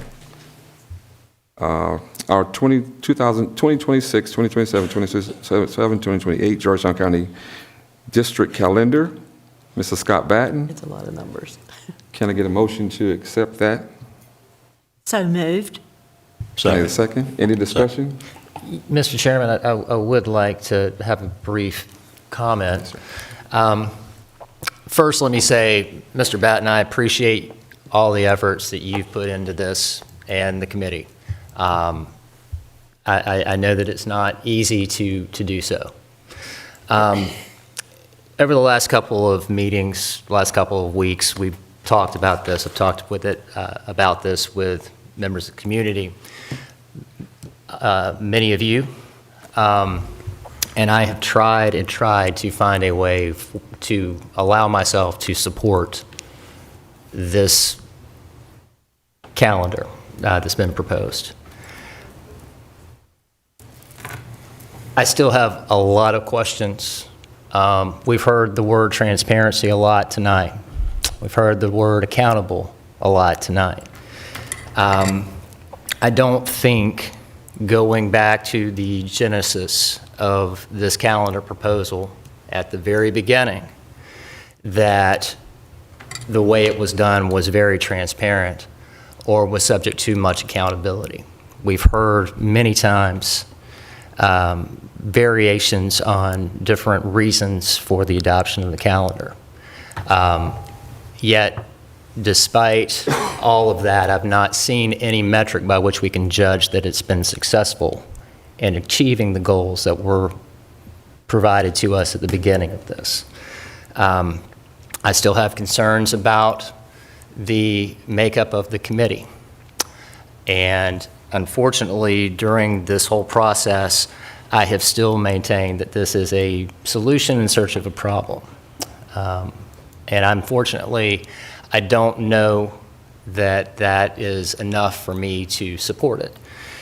I understand we had a survey that was participated in by 2,267 individuals, I believe.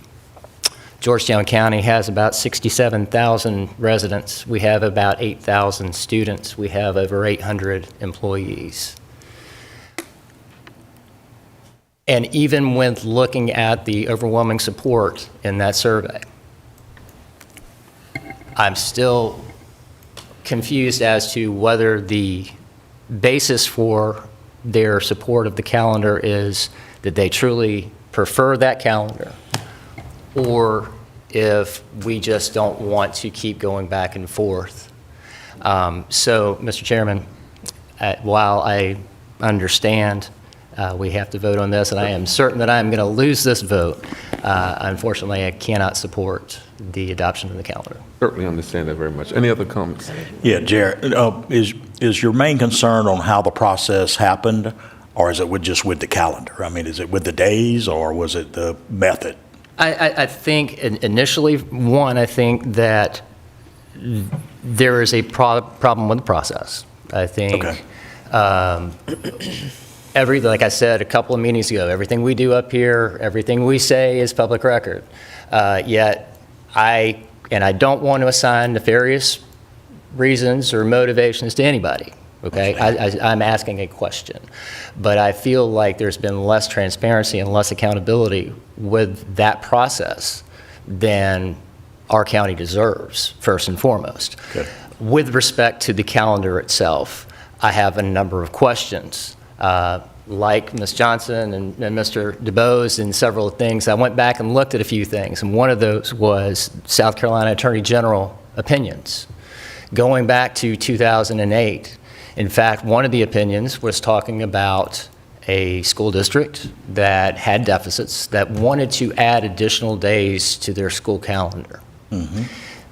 Incidentally, at the time that Attorney General opinion was issued, the Attorney General happens to be the current governor.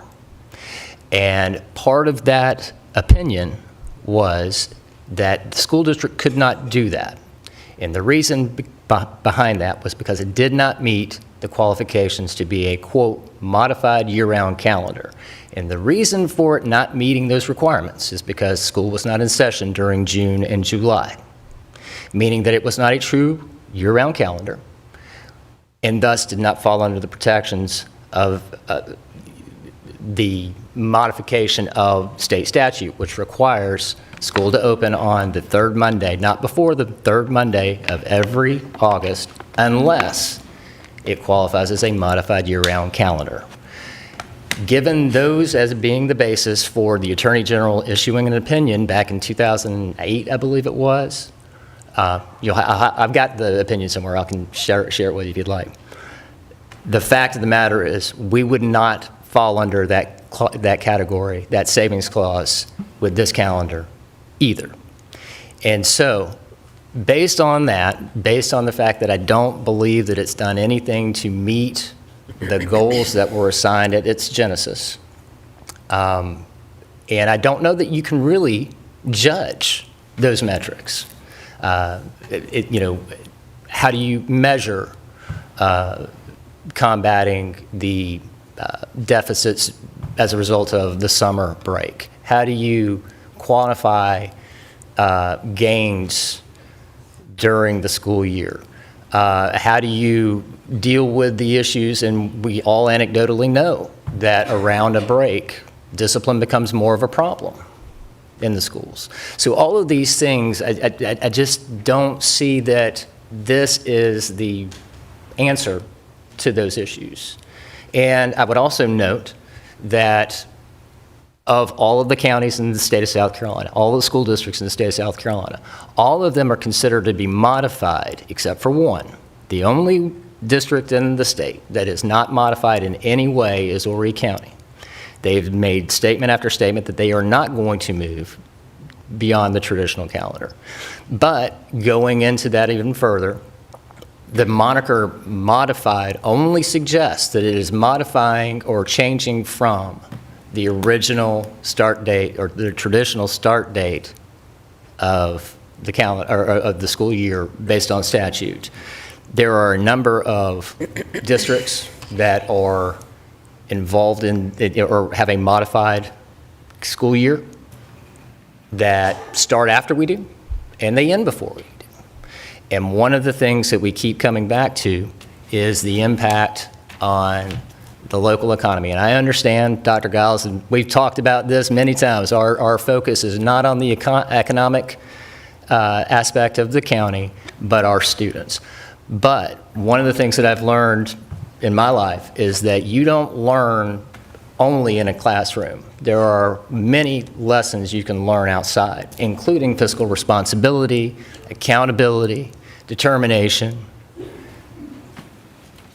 and that can be done during the summer in a workplace environment as well. So again, I understand the prerogative of the board. I understand that I'm very unlikely to persuade any of you to join my side of the argument. However, once this is done, this is the end of the discussion as far as I'm concerned. Gotcha. That's well spoken by an attorney. Thank you. Thank you, Jared. That's great. I do agree with you. Mr. Orme, certainly thank you very much, and appreciate your opinion. All of the opinion up here does matter, and it is considered. I base my decision largely on the ones that participated in the survey that was sent out. And it was overwhelming that not just our parents, but our staff members as well, just prefer this calendar. It works best for them.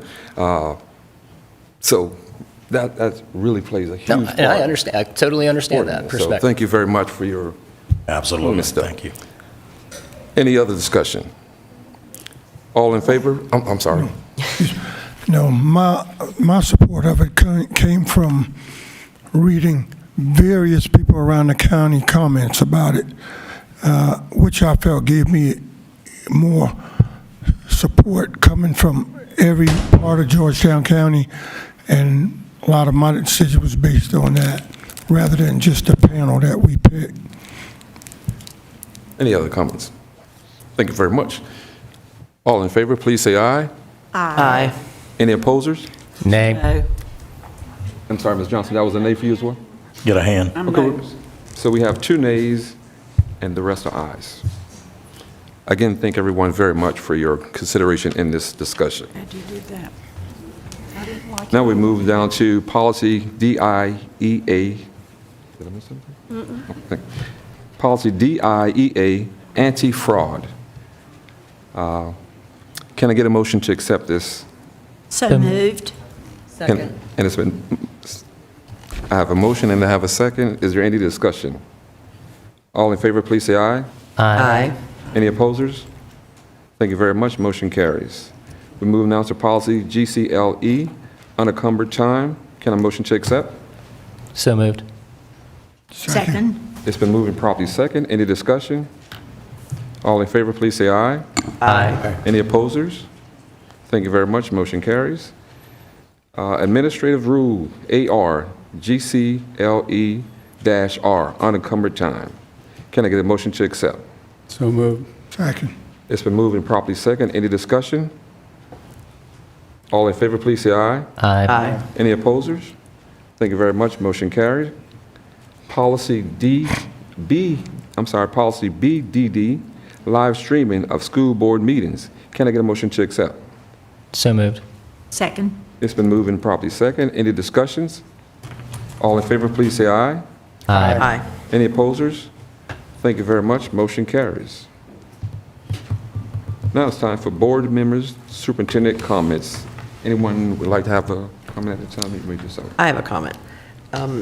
You all may have seen in your email, it's an email from Amanda, but it is forwarded from Natalie Artis from the SCSBA for the 2025 Delegate Assembly Handbook that's available online.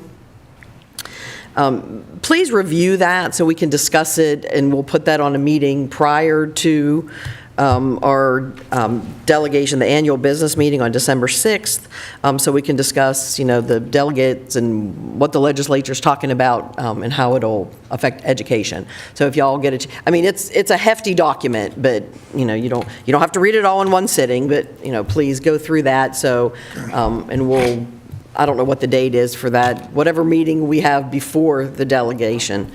So we can go through it and talk about, give our delegates, a way to vote, so. It's not really that big. 42 pages? Yeah, Mr. Lawyer, okay. About 40 pages, thereabouts, Oh, well, it's 48 not bad. pages. It's not bad. Yeah, it's not I've read it earlier today. Yeah, it's not bad. Any other comment? Here. Yes. I would just like to be clear, speaking for myself, and I'm sure I speak for everybody on the board, no one is questioning at all the integrity or the work ethic or the effort regarding P cards.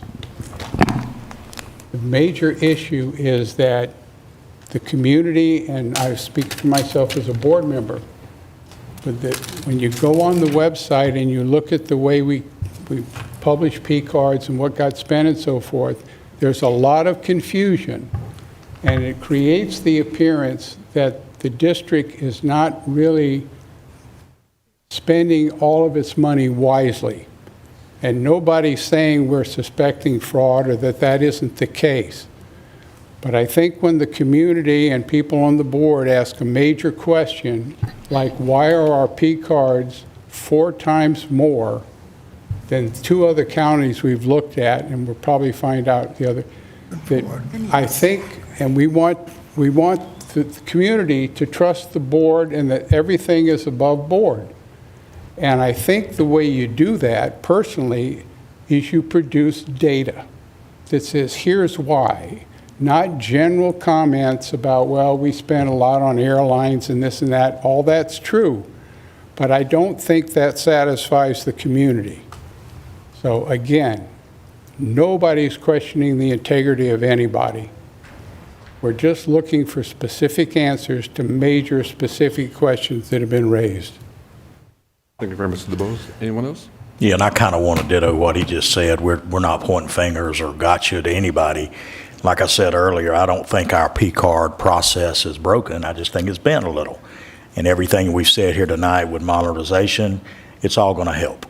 It's all going to help. Well, I agree with that. I want to tell y'all that because I did my own research too. And I always never speak unless I can verify what I'm saying. And it is not to accuse anybody of anything. What I want to do is make sure that every dollar we spend goes straight back to the classroom. And it should. That's the purpose of our tax dollars, is to go to our classrooms, to our teachers, to it's about the children. And so that's why we need to be very cognizant of every penny we spend. And that's why I was looking at it. And I challenge each of you to go into the budgets and look for yourselves. Go, all these things are transparent. I looked them up, you can look them up. And then you can understand some of the questions that we have. It's not accusatory, it's just wanting you to understand what the process is. Thank you very much. Ms. Coleman? I just want to take this opportunity, I know it's short notice, Thursday night, just as a heads up, if you would like to join the Waccamaw courses, both the intermediate, the middle school, and the high school are having a chorus concert at Waccamaw High School at 6 o'clock Thursday night in the auditorium. I'd love it if everybody could come and see what we're doing up there. Okay. Any other comments? Tomorrow in Andrews is Unity Day. I felt like I needed to say that today. Great timing. Yes. And, Jerry, please don't let me forget about the choir event. I'll send you a text message. I think I could sing a little bit, so I kind of want to go give some pointers. You're not taking over those kids. But certainly want to thank everyone for being here tonight, our principals, staff, and the community. We're celebrating her one-year anniversary, and I see that she still have the support that she deserves, and that is necessary. So thank you guys for coming out, being a part of tonight's meeting. Mr. Chaplain.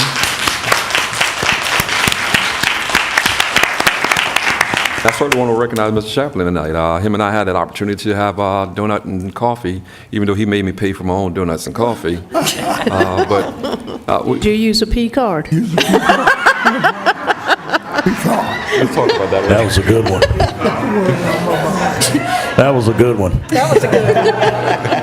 But just want you to know that we hear you, and we do take our job seriously. But like I said, we're going to continue to do better.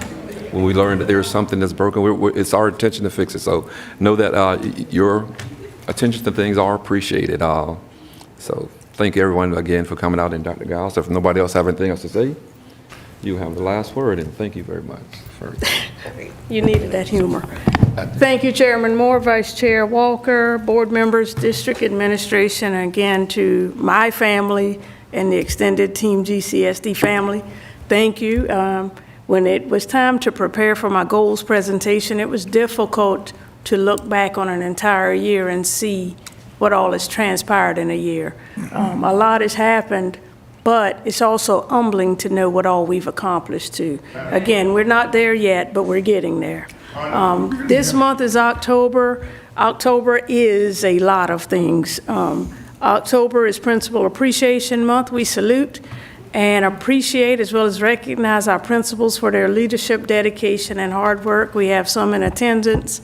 Thank you all for being here in support. I'll remember that. Red Ribbon Week is October 23rd through the 31st. Red Ribbon Week celebrates or highlights the importance of living a drug-free life.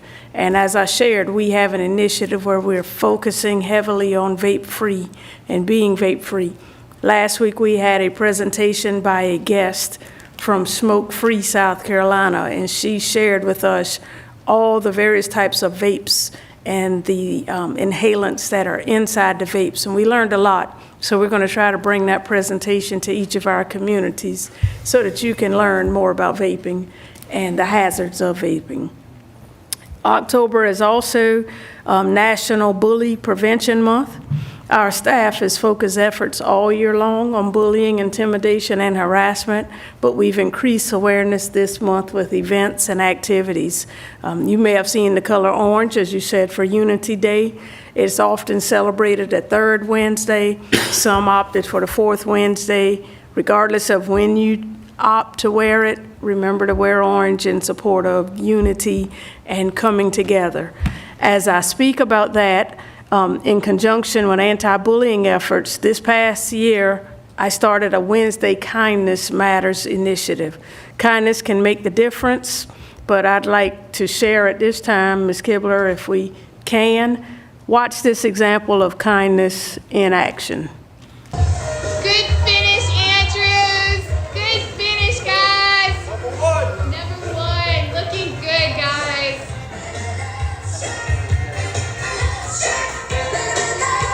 Got him.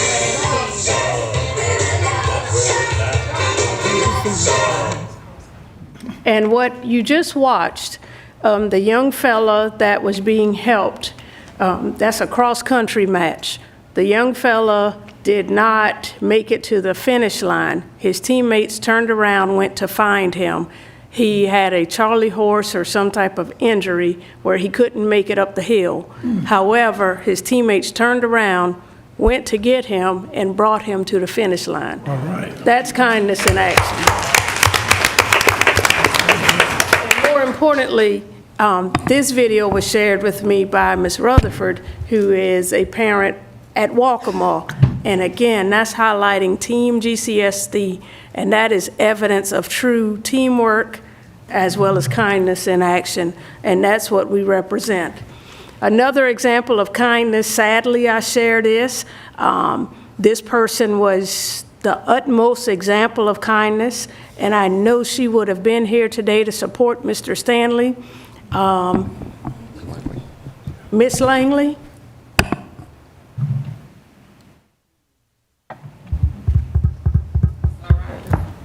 She'd have been here. Amen. Sure would have. We miss Miss Langley. Thank you, Mr. Stanley, for representing.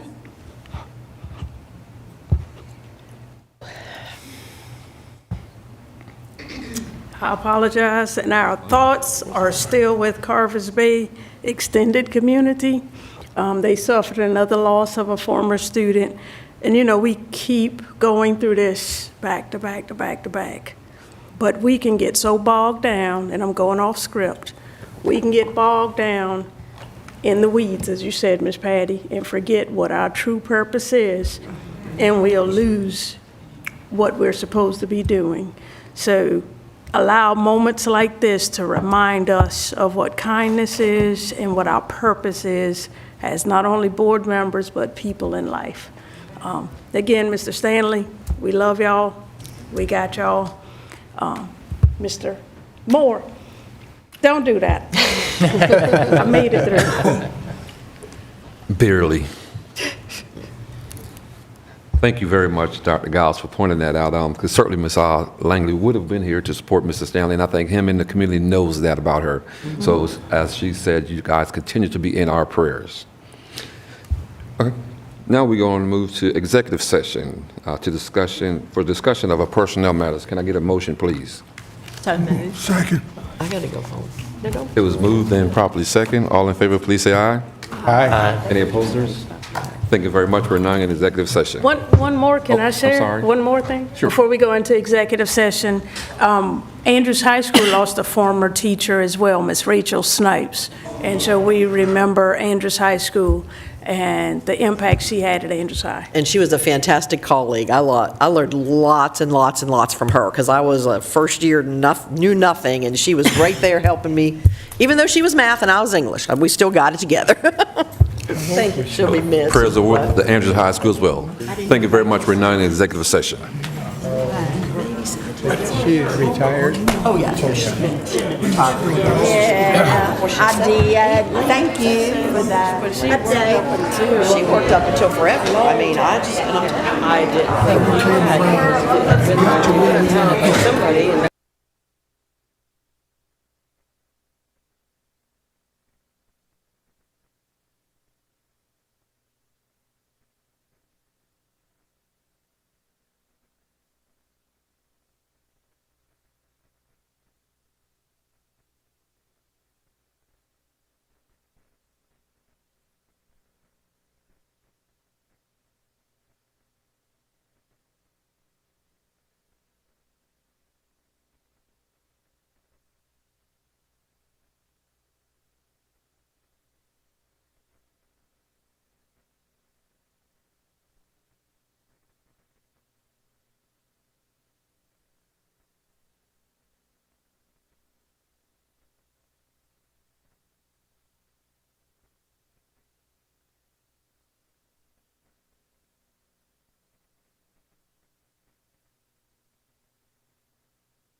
missed it tonight, Kathy.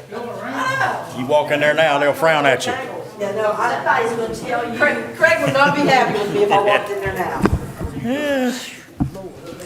Well, I think I'm gonna get my, I got a drumming idea. I'll share it with you. I'm ready. I'll have to go to Bojangles. I'm ready for that. Yeah, Kathy, it looks like dinner is not That's what I said. I said, y'all talk too much, man. Messing up my cheeseburger. It is. You didn't get another. Yes, I can't go there now. Craig.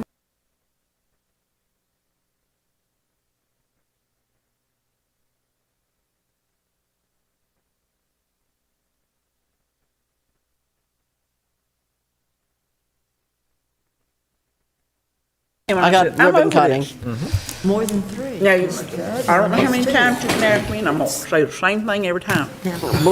So you can decide that we can get this over with right now. Take my butt. So he's out. I'm really, Okay. Can I get a motion to come out of executive session, I'll please? get out of here. Second. All in favor, please say aye. Aye. Thank you. There being no actions necessary or appropriate, can I get a motion to adjourn? So moved. Can I get a- Second. All in favor, please say aye. Let's stay Very here a little much. bit longer. Motion is adjourned. The meeting is adjourned. No.